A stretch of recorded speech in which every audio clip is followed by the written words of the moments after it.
we don't need to do that. I'm just giving Greg a bit of attention. I appreciate the goodwill being expressed by the councillor. The proposal from the company, right from the outset, by the company's advocating planner,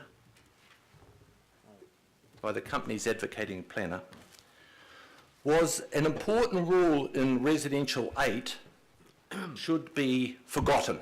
In fact, there are two rules in Residential 8 that should be forgotten.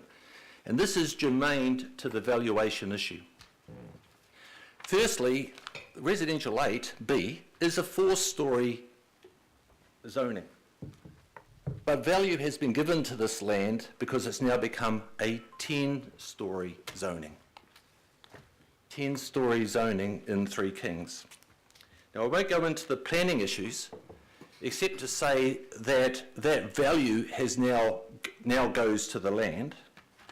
But also, another thing happened in that process, and the suggestion was made by the applicant, and that a rule that for apartments in Residential 8, 20 square metres per apartment, which should be provided as communal open space, need not be provided.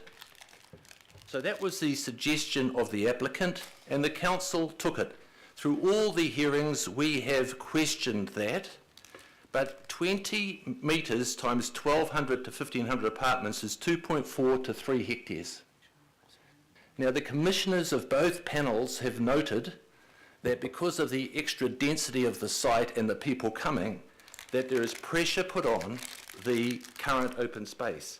In that regard, value has, or cost has been taken out of the applicant's proposal and shifted to the community in with regard to the open space, and that has been noted by the commissioners. And that value is 2.4 to 3 hectares.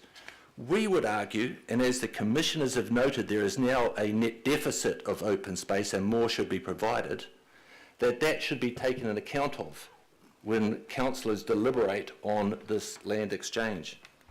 Moreover, councillors also have development contributions to invest more in this development proposal, and it is not uncommon for development contributions to be used as part of negotiations with developers and land swaps. So in the Society's opinion, this land is very valuable indeed. And finally, or just about finally, the unitary plan at the IHP has recognised the value of view shafts, and councillors will be aware that the IHP has asked for view shafts to be valued. Not to say that they're bad things, but let's attribute a value to them. Now, we have a report in front of us, and this goes to economic value and the value of the exchange, that says views will be improved. What a nonsense. The first thing we must consider is that this site is a quarry, and that bunds have been put up around the site to stop people seeing in it for the last 20 years of quarrying. Now, to restore the norm, let's take away the quarry bunds and see what the views are. And then you can see that economic value is being taken away in this land exchange process, because quite clearly these 11 10-storey apartments, the size of Twin Pines, that run as a circle, as an amphitheatre around Mount Eden Road and Graham Bridge Drive, block the views. And they have economic value which should be considered in any land exchange. So far they haven't been taken into account. So finally, Madam Chair, we get to point 8. And the report advises you that to assess the merits of the proposed exchange, staff have identified and assessed and reported on other options that are referenced in section C. Considering other options has been like dragging someone to drink. Most of the assessments have been incomplete. I think there was a rather reckless and unnecessary and dismissive assessment of the Richard Reid proposal being $100 million. And we note too that officers have not reported on the financial and economic value of the current reserves being used as a fill site. So this is our land, not the council, not the Fletcher land. But the applicant itself made huge truck of the value of using this as a fill site when they applied to fill it. Council does not seem to have considered that. Now, we have two developments. One is 1 million cubic metres from the CRL, and another is probably 600 cubic metres of soils and spoils from the Central Interceptor. And, it might be of greater economic value to the city and to ratepayers if our land on this site was considered as an alternative. Now, I'm not proposing that, but it would seem to make sense to consider it. It changes the ball game, and I make the point only to sort of emphasise with councillors that alternatives have not been considered properly by this council from the offset. We've gone down a path, made small decisions that have got us increasingly in the wrong place, and we encourage councillors to step back today and say, hang on a minute, there are issues here, not only for council but other authorities and for iwi in terms of not only the economic value but values that can be created around the monga. There are issues that councillors should stand back and assess, which all go to the financial and economic value of the deal.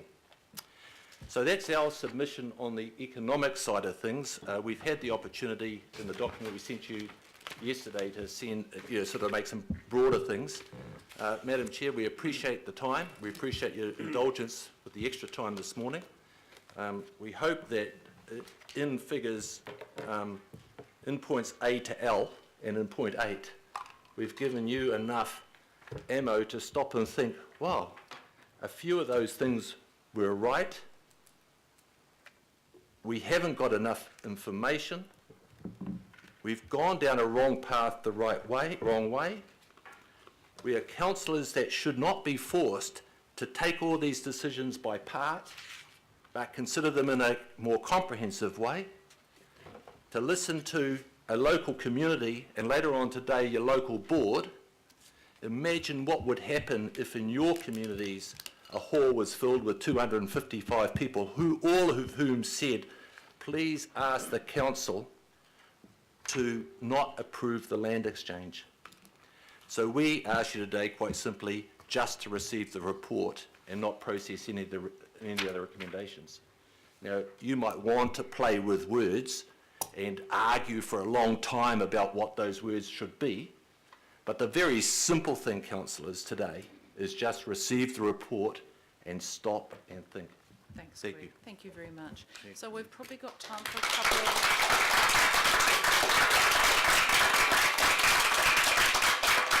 We've got the audience here.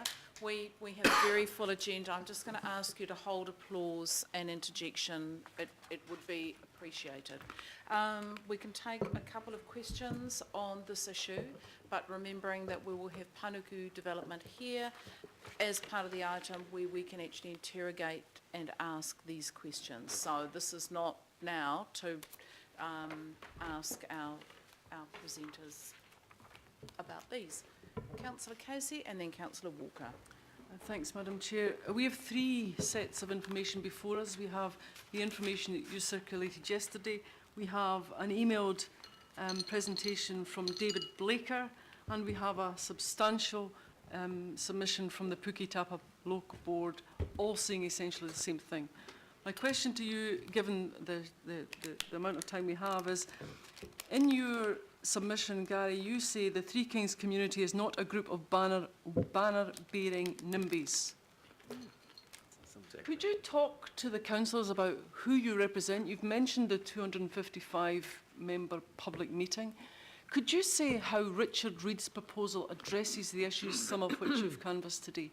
So who you are and Okay. how Richard Reid sorts it. Councillor, no, we're not going to renegotiate the Richard Reid discussion. I'm really, really clear. We've traversed that, and I do have a chair's recommendation when we get to the item that where I'm going to suggest that the local board actually further investigate opportunities to progress that work. That actually traverses what has been discussed at length as part of the land exchange issue and also as part of the district plan change and also by this committee. So no, we're not So going we'll to be discuss the delaying Richard Reid. we'll be delaying the decision then? I'm going to, that is our discussion at the committee item and when we've got Panuku here. Any councillor Walker? Could the submitter say who they are?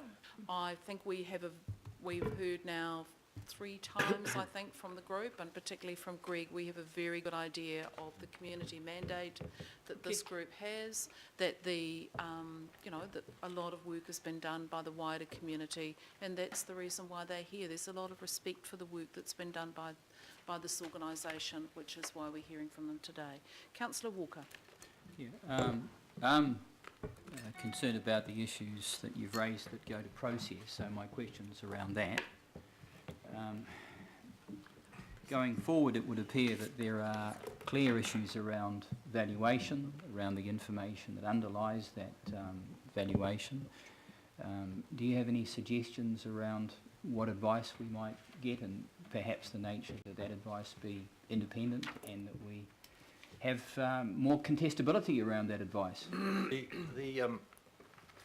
There is an exchange agreement that no one's seen inside of, and usually under an Official Information Act request, the elements of the exchange agreement weren't just redacted and blocking out some of the valuable information, they were completely blotted out, black pages, page after page. It would have been most helpful if in September, October 2013, we had seen something that was at least properly redacted.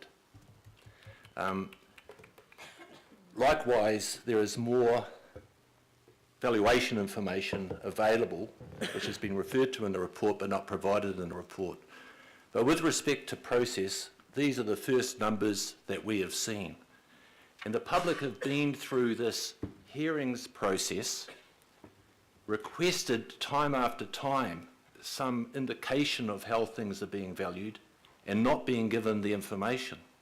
But in terms of process, for this committee is now determined that that process, that information should be relevant. And if it's relevant to you, it should have been relevant for the public to understand it when they were making submissions in the hearing process. So we believe, and we say to you, that the process has been flawed. In terms of gaining more information, we say, let's actually stop the battle of, really, David and the 2 Goliaths. Panuku and Fletcher have a huge number of resources available to them. The local board and community have not.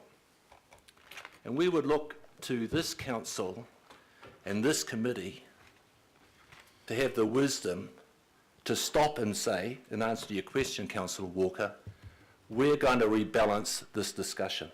And that's what we're looking for you to do. Thank you. Thank you, Greg. Thank you. Okay, I'd like to thank our presenters, and we've got the recommendation, which I'm happy to move, that we receive and thank. Seconded Councillor Casey, Greg and Gary and Karen and Dick. I'll put that. All those in favour, please say aye. Aye. Against, carried. Thank you very, very much. And just as far as process goes, we'll be hearing from our local board as part of the item, and we will have Panuku developments here where we can ask these questions directly of them. So thank you all. We move on.